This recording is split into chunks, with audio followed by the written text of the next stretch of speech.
सबसे पहले जैसा कि आप देख पा रहे हैं कि इस लेक्चर में हम क्या क्या सीखेंगे, तो एक बेसिक इंट्रोडक्शन रहेगा ई प्रिजन के बारे में, किस तरीके से इसकी शुरुआत हुई, क्या क्या डेटा इसमें हम फीड करते हैं तथा उसको कैसे यूज कर सकते हैं, क्या कंपोनेंट्स हैं ई प्रिजन के, इसके बेनिफिट क्या हैं, साथ ही साथ एक पोर्टल जो कि NPIP पोर्टल है उसके बारे में भी जानेंगे। ई प्रिजन में लॉगिन से लेकर के लॉग आउट तक की सारी चीजें मैं आपको बताने वाला हूँ।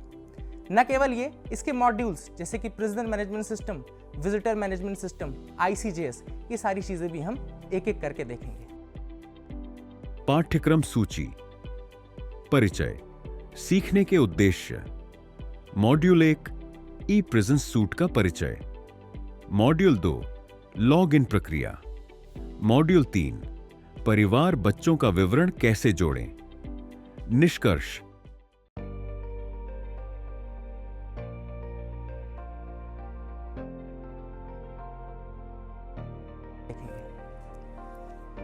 सबसे पहले अगर आपको बताऊं इंट्रोडक्शन ऑफ ई प्रिजन्स, तो ये 2017-18 में केंद्र सरकार द्वारा स्टार्ट किया गया। इसको स्टार्ट करने के पीछे सबसे बड़ी जो इच्छा थी वो थी डिजिटल इंडिया की। आप सबको पता है डिजिटल इंडिया अभियान के थ्रू हमने सारी चीज़ों को डिजिटाइज कर दिया है।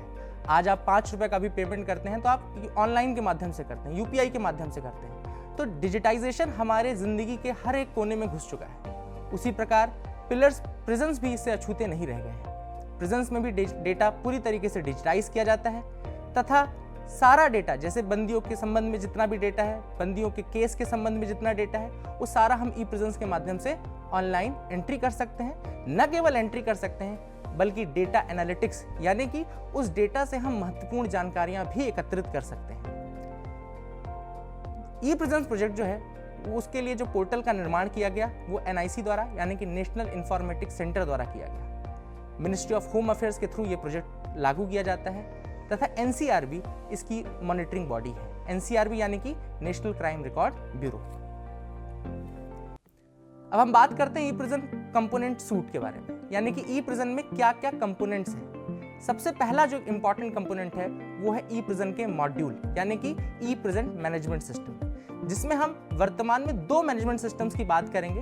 पहला है प्रिजनर मैनेजमेंट सिस्टम यानी कि प्रिजनर संबंधित जितना भी डेटा है वो हम किस तरीके से मैनेज करते हैं। दूसरा है विजिटर मैनेजमेंट सिस्टम यानी कि बंदी से मिलने वाले यानी जो मुलाकाती होते हैं उनका डेटा किस तरीके से हम संधारण करते हैं उसके बारे में सीखेंगे। इसके साथ साथ ई प्रिजन में हम ई कोर्ट इंटीग्रेशन के बारे में भी जानेंगे। ई कोर्ट इंटीग्रेशन यानी कि अगर आपको बंदी से संबंधित कोर्ट की जानकारियां देखनी है तो वो भी आप ई प्रिजन के माध्यम से देख सकते हैं। विजिटर मैनेजमेंट सिस्टम जैसे मैंने आपको बताया, इसमें आप बंदी के मुलाकातियों के संबंध में जानकारी लेंगे। ई मुलाकात जो कि ई प्रिजन का एक बहुत ही अभिन्न हिस्सा है और ई मुलाकात शुरुआत की गई थी कोविड के दौरान, जब फिजिकल मुलाकातें बंद कर दी गई थी, बंदी से मिलने वाले परिजन उनसे मिल नहीं पा रहे थे। ऐसे में ई मुलाकात एक बेहद ही क्रांतिकारी मुहिम के रूप में शुरू किया गया, जिसके बाद बंदी अब वीडियो कॉन्फ्रेंसिंग के माध्यम से अपने परिवारजनों से बात कर सकते हैं। इसके साथ साथ हम प्रिजनर ट्रैकिंग सिस्टम के बारे में भी जानेंगे, यानी कि रियल टाइम आपको प्रिजनर की लोकेशन ट्रैक करनी है कि वो बंदी जेल के अंदर है, जेल के बाहर है, पैरोल पे है, कहाँ है, ये सारी इंफॉर्मेशन आपको ई प्रिजन से मिल सकती है। अब इसके फायदे क्या क्या होंगे, ई प्रिजन क्यों लागू किया जा रहा है। सबसे पहली बात पारदर्शिता यानी कि ट्रांसपेरेंसी। आप सबको पता है कि गवर्नेंस में जब तक पारदर्शिता ना हो या ट्रांसपेरेंसी ना हो तो उस गवर्नेंस का कोई मतलब नहीं रह जाता।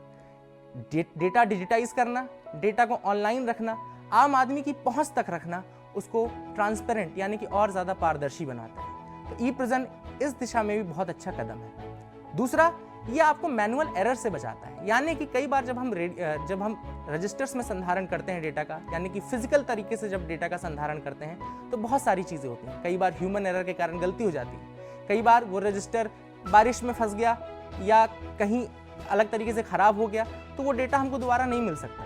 ऐसे में डेटा को सुरक्षित रखने के लिए डिजिटाइज करना सबसे महत्वपूर्ण स्टेप है और उसी स्टेप में ई प्रिजन हमको भागीदारी दे रहा है। इसके बाद न केवल इस डेटा का इस्तेमाल आप प्रिजन के अंदर कर सकते हैं बल्कि प्रिजन के साथ साथ दूसरे जो पिलर्स हैं यानी कि पुलिस, कोर्ट्स, फॉरेंसिक, प्रोसिक्यूशन आदि के साथ भी आप इस डेटा का आदान प्रदान कर सकते हैं। इस डेटा से न केवल जेल एडमिनिस्ट्रेशन का जो कार्य है वो कम हुआ है बल्कि अब जो रिकॉर्ड कीपिंग है, रिकॉर्ड ट्रैकिंग है बहुत ही आसान बन चुकी है। आज हमको देखना है कि मध्य प्रदेश की जेल में कितने बंदी बंद हैं, या फिर राजस्थान में कितने बंदी बंद हैं, तो हम 1 सेकंड में देख सकते हैं। हमको बार बार काउंटिंग करने की आवश्यकता नहीं है। अगर हमने अपना डिजिटल सिस्टम सही रखा है तो बहुत सारी अलग अलग रिपोर्ट्स हम इससे निकाल सकते हैं, जो मैं आगे आपको दिखाने भी वाला हूँ। ई प्रिजन की बात करें और एनपीआईपी की बात ना करें, ये ऐसा नहीं हो सकता, क्योंकि एनपीआईपी पोर्टल से ही हम ई प्रिजन के थ्रू पहुंचते हैं। एनपीआईपी का फुल फॉर्म है नेशनल प्रिजन इंफॉर्मेशन पोर्टल। ये पोर्टल बनाया गया केंद्र सरकार द्वारा, जिसमें सभी राज्यों का प्रिजन रिलेटेड डेटा यानी कि जेलों से संबंधित जो डेटा है वो संधारित किया जाता है।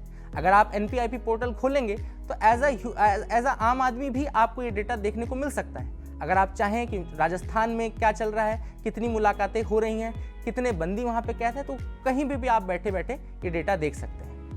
ई प्रिजन अगर आपको एनपीआईपी पोर्टल एक्सेस करना है तो आप कर सकते हैं eprisons.nic.in के URL के थ्रू। आप इस URL को अपने गूगल क्रोम या किसी भी ब्राउजर को जो आप यूज करते हैं वहाँ पे डालिए और आपको वो सीधे एनपीआईपी पोर्टल पर ले जाएगा। फुल फॉर्म दोबारा याद रखिएगा, नेशनल प्रिजन्स इंफॉर्मेशन पोर्टल। इस पोर्टल के माध्यम से भी हम अलग अलग चीजें देखेंगे, जैसे कि क्या रिपोर्टिंग है, क्या डैशबोर्ड है, वो मैं अभी आपको एक प्रैक्टिकल एग्जाम्पल के रूप में दिखाता हूँ। इस मॉड्यूल में हमने क्या सीखा? कैदी का PID प्रिजन ID एक यूनिक पहचान संख्या होती है जो उसके भविष्य के सभी रिकॉर्ड्स को जोड़ने में उपयोग होती है। कैदी के प्रवेश से लेकर सजा, कोर्ट, मेडिकल, पुनर्वास और गेट मैनेजमेंट तक हर जानकारी चरणबद्ध तरीके से सिस्टम में दर्ज और अद्यतन की जाती है।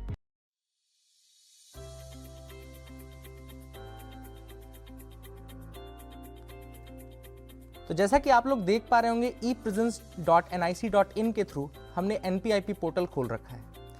ये इसका डैशबोर्ड है, यानी कि उसका जो प्राइमरी लोकेशन है वो यही है। जो फ्रंट पेज है वो आपको इस तरीके से दिखेगा। ऊपर लिखा है एनपीआईपी यानी कि नेशनल प्रिजन्स इंफॉर्मेशन पोर्टल, और अलग अलग रिपोर्ट, डैशबोर्ड, ग्रीवेंस और बाकी चीज़ें इससे संबंधित यहाँ पे दी हुई हैं।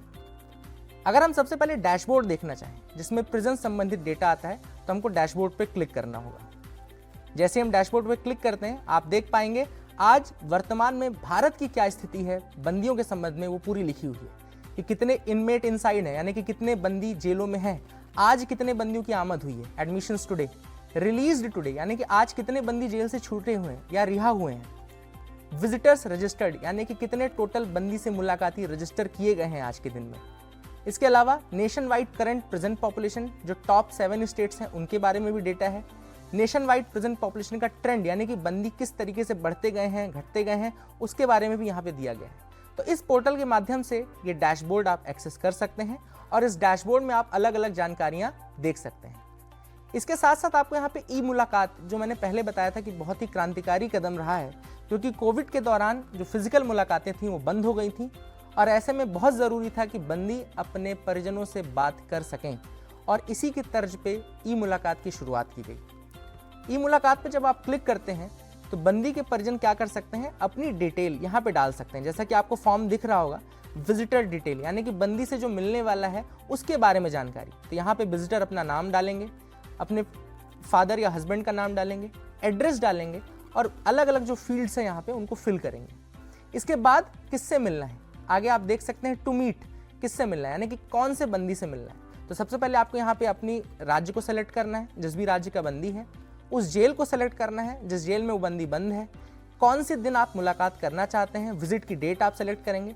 साथ ही अलग अलग जो इन्फॉर्मेशन यहाँ पे पूछी गई हैं, प्लस जो रेड एस्ट्रिक आपको दिख रहा होगा, ये मैंडेटरी फील्ड्स हैं, इनको भरना आवश्यक रहेगा। आप ये भर करके सबमिट कर देंगे तो ये रिक्वेस्ट चली जाएगी उस जेल में जहाँ पर वो बंदी बंद है, और फिर वहाँ पे जब जेल सुपरिंटेंडेंट यानी कि जेल अधीक्षक जब उसको अप्रूवल देंगे तो आप वह मुलाकात कर सकते हैं। इस अप्रूवल की जानकारी आपको ईमेल तथा मोबाइल नंबर पे आपको मैसेज के माध्यम से मिल जाएगी। एनपीआईपी पोर्टल में इसके साथ साथ बहुत और भी चीज़ें हैं जो आप देख सकते हैं, जैसा कि एक रिपोर्ट कॉलम आपको दिख रहा होगा। रिपोर्ट कॉलम में आपको ई मुलाकात के स्टैटिस्टिक्स यानी कि ई मुलाकात में कितनी मुलाकात हुई है वो दिख जाएगी। पैरोल जंपर्स की जानकारी आपको दिख जाएगी, यानी कि कितने बंदी ऐसे हैं जिन्होंने अपना पैरोल जंप किया है, यानी कि पैरोल से वापस नहीं लौटे हैं। प्लस एब्सकॉन्डर यानी कि भगौड़ों की जानकारी भी आपको मिल जाएगी। इसके साथ साथ ग्रीवेंस यानी कि अगर आपको कोई ग्रीवेंस है, कोई आपको परेशानी है, कोई दिक्कत है, तो उसके बारे में भी आप कंप्लेंट कर सकते हैं ग्रीवेंस के माध्यम से। तो एक ऐसा पोर्टल जिसपे बहुत सारी जानकारियां हैं तथा बहुत इसका उपयोग भी किया जा रहा है। आप इसका इस्तेमाल कर सकते हैं। अगर आपका कोई परिचित किसी जेल में बंद है तो भी आप इस पोर्टल का इस्तेमाल करके बहुत सारी जानकारी उसके बारे में जान सकते हैं। आपको ऊपर ई पोर्टल ई प्रिजन MIS दिख रहा होगा तथा दूसरा ऑप्शन सिटीजन सर्विस दिख रहा होगा। अगर आप एक आम नागरिक हैं तो आप सिटीजन सर्विस के माध्यम से बंदी के संबंध में जानकारी इकट्ठा कर सकते हैं, लेकिन बंदी आपका परिचित होना चाहिए क्योंकि इसके लिए आपको रजिस्ट्रेशन कराना पड़ता है। मैं एक बार आपको ओपन करके दिखा देता हूं। जैसे ही आप इसको ओपन करेंगे तो आपको दिख रहा है लॉगिन इनटू योर अकाउंट, यानी कि अगर आप रजिस्टर्ड विजिटर हैं किसी बंदी के, अगर आपने उस जेल में रजिस्ट्रेशन करा रखा है तो ही आप इसको उस मोबाइल नंबर से एक्सेस कर सकते हैं। अब हम आएंगे अपने ई प्रिजन पोर्टल पे, जो कि हमारे सब्जेक्ट का मेन मुद्दा भी है और सबसे ज़्यादा ज़रूरी भी है। तो ऊपर आपको ई प्रिजन MIS दिख रहा है। ई प्रिजन MIS पे जब हम क्लिक करते हैं तो यहाँ पे आपको राज्य सेलेक्ट करने के लिए आता है। अब एक बात मैं आपको बता दूं कि मैं आशा करता हूं कि आप सबने ई प्रिजन कभी एक्सेस किया होगा। अगर नहीं किया है तो आप अगर जेल अधिकारी हैं तो आपको इसके बारे में पता करना होगा कि आपकी ID क्या है आपको, क्योंकि इसमें लॉगिन करना पड़ता है तभी आप इसको देख सकते हैं। तो ये सारी चीज़ें जो मैंने आपको बताई, डैशबोर्ड, डेटा, ई मुलाकात, रिपोर्ट, ग्रीवेंस, ये थी जानकारी NPIP पोर्टल के बारे में।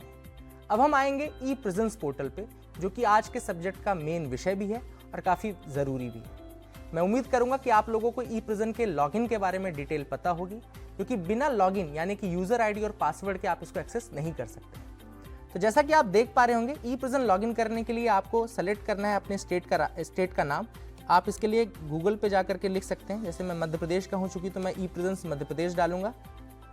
उसके बाद ये नंबर 1 पे ही आता है ई प्रिजन्स NQ42, इसको आप क्लिक करेंगे तो ये आपको लॉगिन पेज दिख रहा है। ये ई प्रिजन का लॉगिन पेज होता है जहां पर आप अपने यूजर नेम और पासवर्ड को फिल करते हैं। मैं यहां पे अपने राज्य का जो लॉगिन है उसको डाल रहा हूं।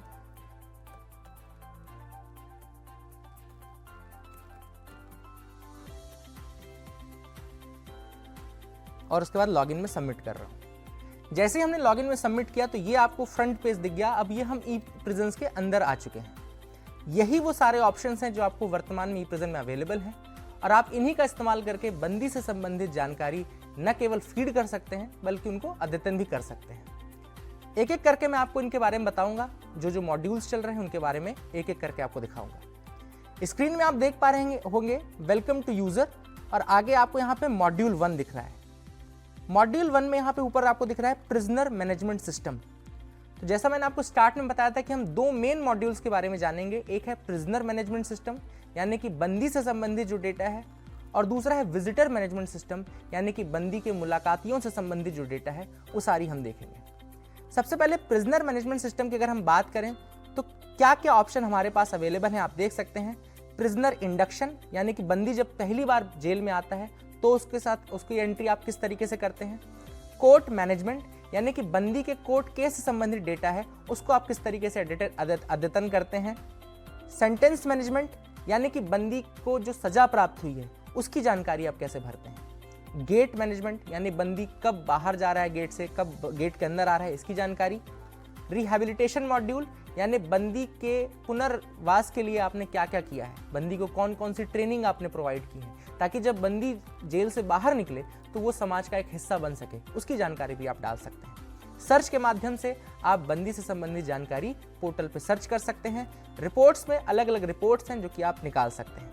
ये रिपोर्ट्स आपको NCRB को भी भेजनी पड़ती है, नेशनल क्राइम रिकॉर्ड ब्यूरो को, जो कि सारा डेटा प्रिजन से संबंधित संधारित करता है। तो एक एक करके मैं आपको दिखाता हूं। यहाँ पे जब सबसे पहले आपको बंदी के बारे में जानना है तो मैं एक आपको 2 चीजें बताऊंगा। एक होती है जेल ID और एक होती है PID। जब भी आप बंदी की आमद करेंगे तो उसके लिए एक यूनिक नंबर जनरेट होगा और वो कहलाएगा PID यानी कि प्रिजनर ID। एक बार मैं आपको दिखा दूं। यहां पे आप प्रिजनर इंडक्शन में जाकर के न्यू प्रिजनर पे आपने क्लिक किया।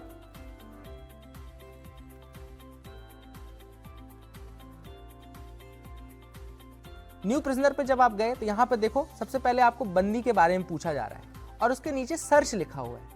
अब ये सर्च क्यों आता है?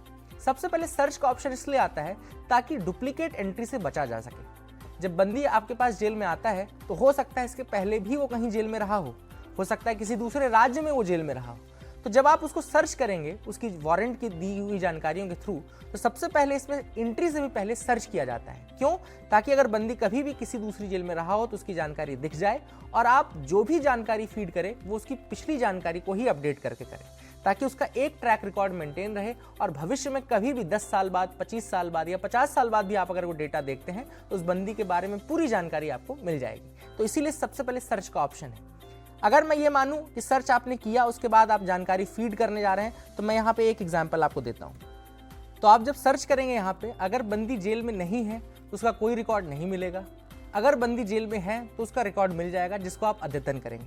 अब अद्यतन करने के लिए मैं आपको दिखा देता हूँ पीपीटी के माध्यम से कि कौन कौन सी फील्ड्स आपको भरनी होती हैं।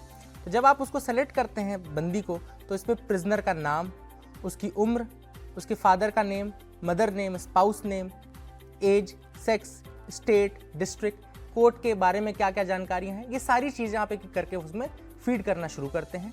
और बंदी से संबंधित न केवल उसकी पर्सनल इंफॉर्मेशन जो वारंट में है वो सारी, बल्कि उसकी मेडिकल की डिटेल, उसके हाइट, वेट की जानकारी, उसके एजुकेशन की जानकारी, ये सारी डिटेल्स भी आप उसमें फिल करते हैं। एक एक करके मैं आपको दिखाता हूँ कि क्या क्या जानकारियाँ आप भरते हैं। तो जैसा कि आपको स्क्रीन में दिख पा रहा होगा, how to add a new prisoner, इसमें आप न्यू प्रिजनर में जाएंगे, एग्जिस्टिंग प्रिजनर को सर्च करेंगे।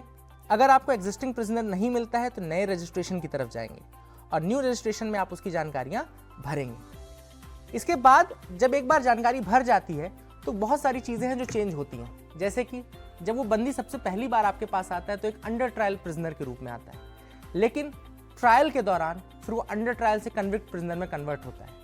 तो इसका मतलब ये है कि हमको साथ साथ उसकी जानकारियां परिवर्तित होती रहेंगी और उसकी जानकारियां बार बार हमको अद्यतन करनी पड़ेंगी, यानी कि अपडेट करनी पड़ेंगी। तो बंदी की जानकारी अपडेट करना एक बहुत ही महत्वपूर्ण हिस्सा है और वो हम किस प्रकार करते हैं तथा किस किस तरीके का डेटा है जो हम अपडेट करते हैं, वो मैं एक बार आपको दिखा देता हूं। तो सबसे पहले आप बंदी की जेल आईडी यानी कि जेल कोड डालेंगे। वहां पे जिस जेल में बंदी बंद है, हर जेल का एक यूनिक कोड होता है, आप उसको फिल करेंगे। बंदी को जो सीरियल नंबर अलॉट किया गया है वो आप उसमें डालेंगे। सेलेक्ट करेंगे किस साल बंदी आया था और वो किस तरीके का बंदी है, यानी कि उसका जो प्रिजनर टाइप है, सीटी बंदी है यानी कि कन्विक्ट बंदी है, यूटी यानी कि अंडर ट्रायल बंदी है, डी यानी कि डिटेन्यू बंदी है या सिविल बंदी है। आप सेलेक्ट करके गो पे क्लिक करेंगे और उसके बाद उसका जानकारी आप अद्यतन करना शुरू करेंगे। एक डेमो मैं आपको दिखाता हूं यहाँ पे। तो जैसा कि आप देख पा रहे हैं, मैं एक बार डिटेल फिल करके दिखाता हूं। हमने जेल कोड 1 डाला, सीरियल नंबर 1 डाला, वर्ष 2025 सेलेक्ट किया और बंदी यूटी यानी कि अंडर ट्रायल सेलेक्ट किया। जैसे ही मैंने गो पे क्लिक किया तो यहां पे आपको एक बंदी की डिटेल दिखने लगी है।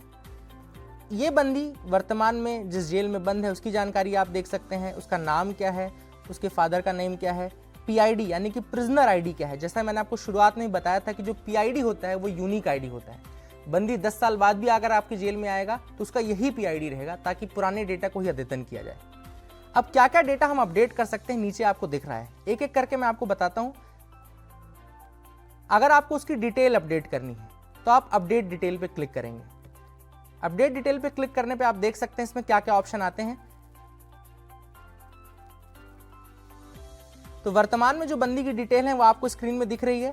अगर आपको कोई भी डिटेल इनमें से अपग्रेड करनी है, यानी कि या तो आपको प्रिजनर टाइप चेंज करना है, अंडर ट्रायल से उसको कन्विक्ट प्रिजनर बनाना है, या फिर आपको उसका सिक्योरिटी टाइप चेंज करना है, यानी कि अगर वो लो सिक्योरिटी में आया था अब आपको उसको हाई सिक्योरिटी में कन्वर्ट करना है, या फिर आपको उसका टाइप चेंज करना है, कैजुअल ऑफेंडर से हैबिचुअल ऑफेंडर में शिफ्ट करना है, तो सारा डेटा आपको यहीं से अद्यतन करना पड़ेगा। अपडेट डिटेल में जाकर के बंदी की नॉर्मल इंफॉर्मेशन जो उसके वारंट से संबंधित है आप चेंज कर सकते हैं। हमने क्या सीखा? इस मॉड्यूल में हमने सीखा कि ई प्रिजन्स पोर्टल के माध्यम से कैदी की जानकारी की प्रविष्टि, अद्यतन और निगरानी कैसे की जाती है। हमने जाना कि एनपीआईपी पोर्टल पर उपलब्ध डैशबोर्ड से लेकर ई मुलाकात सुविधा, रिपोर्ट्स, शिकायत निवारण प्रणाली और कैदी की पहचान, इतिहास और प्रोफाइल की जानकारी तक सभी डेटा डिजिटल रूप से संग्रहित और ट्रैक किए जा सकते हैं।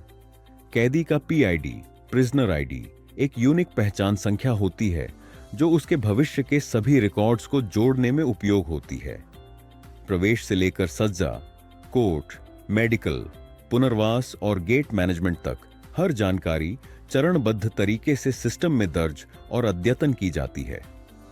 अब आइए बढ़ते हैं अंतिम मॉड्यूल की ओर, जहां हम विजिटर प्रबंधन, आईसीजे एस और प्रोफाइल प्रबंधन की व्यवस्था को समझेंगे।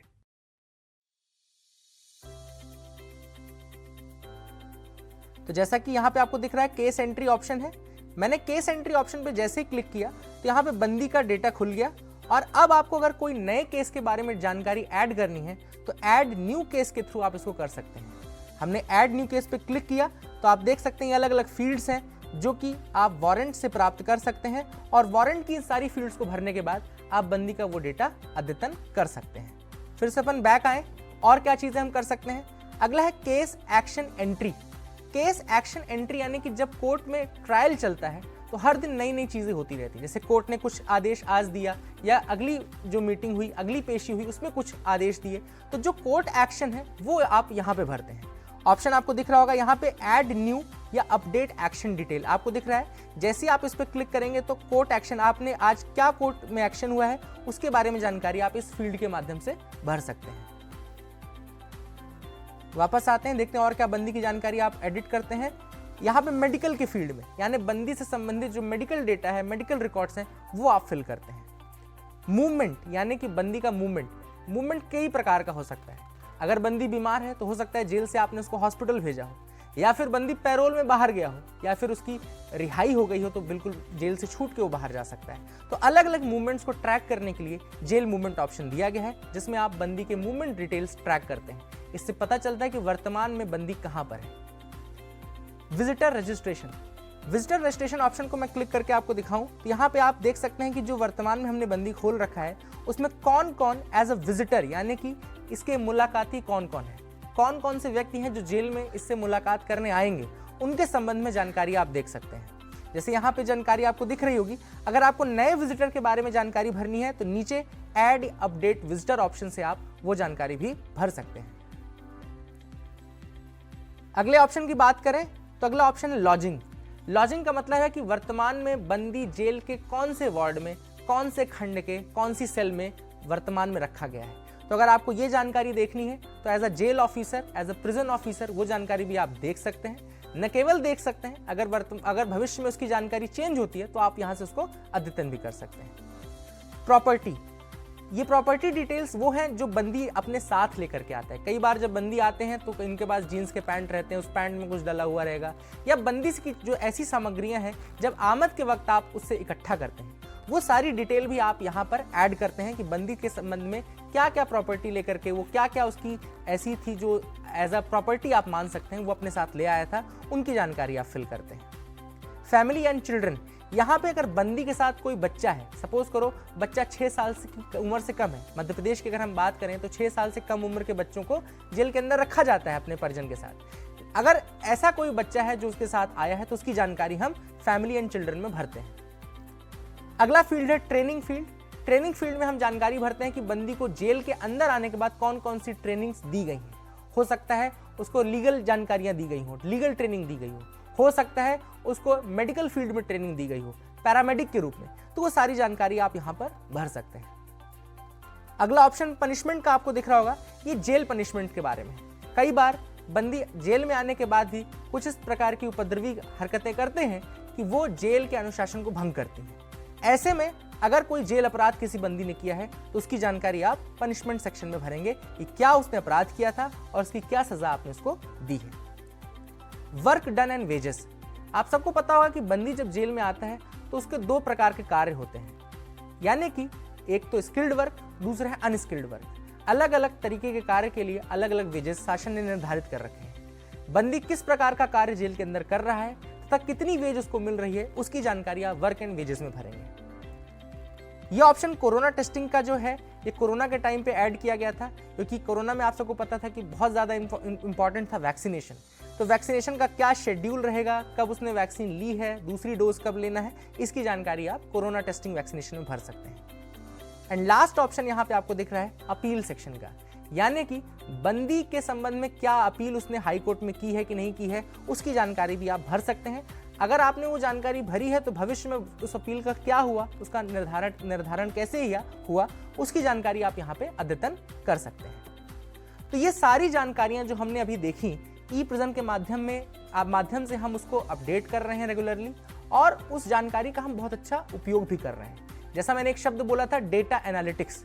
डेटा एनालिटिक्स का मतलब होता है कि डेटा के बाद जब आपने इतनी जानकारी इकट्ठी कर ली है, उसका आप उपयोग कैसे कर सकते हैं। जैसे एनसीआर भी हमसे हर महीने एक रिपोर्ट लेता है, कितने बंदी हैं, कितने बच्चे हैं, कितने ये हैं। इन सारी जानकारियों से फिर वो निचोड़ निकालते हैं कि किस तरीके से ट्रेंड चेंज हो रहा है, क्राइम का पैटर्न कैसे चेंज हो रहा है। ये सारी जानकारियां बनाई जाती हैं, इसी को हम बोलते हैं डेटा एनालिटिक्स। और जेल प्रशासन भी इसका उपयोग कर सकता है भविष्य में और अच्छी पॉलिसीज बनाने के लिए। साथ ही साथ अभी मैं आपको ई प्रिजन में पहला मॉड्यूल था प्रिजनर मैनेजमेंट सिस्टम का, जो हमने देखा। दूसरा मॉड्यूल अब आप दिखाते हैं। जैसा कि आप स्क्रीन में देख पा रहे होंगे, अगर मैं यहां से प्रिजनर मैनेजमेंट को चेंज करूं, यहां पे सेलेक्ट करूं,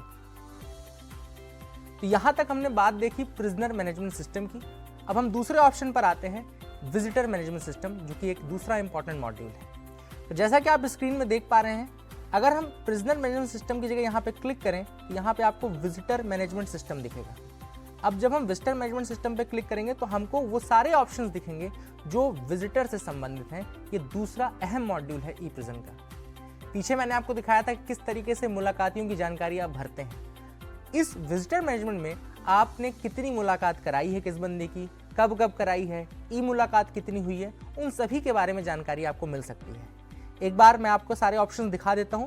यहाँ पर है विजिट बुक, दूसरा ऑप्शन है विजिटर अप्रूवल, तीसरा विजिटर लिस्ट एंड चौथा है डेस्कटॉप वीसी मैनेजमेंट। जैसे आप विजिटर बुक पे जब आप क्लिक करेंगे तो यहाँ पे ये जानकारी आएगी कि किस जेल में किस बंदी का कौन विजिटर है, कब मुलाकात उसने की है। तो यहाँ पे आप देख सकते हैं, यहाँ पे जेल नेम आपको सेलेक्ट करना है, जेल नंबर, देन आप उस बंदी का डिटेल डालेंगे, उसके फादर का नाम, स्पाउस नेम, पीआईडी नंबर जो कि यूनिक आइडेंटिफायर है, और उसके बाद सर्च करेंगे तो वो बंदी आपको सर्च करके दे देगा।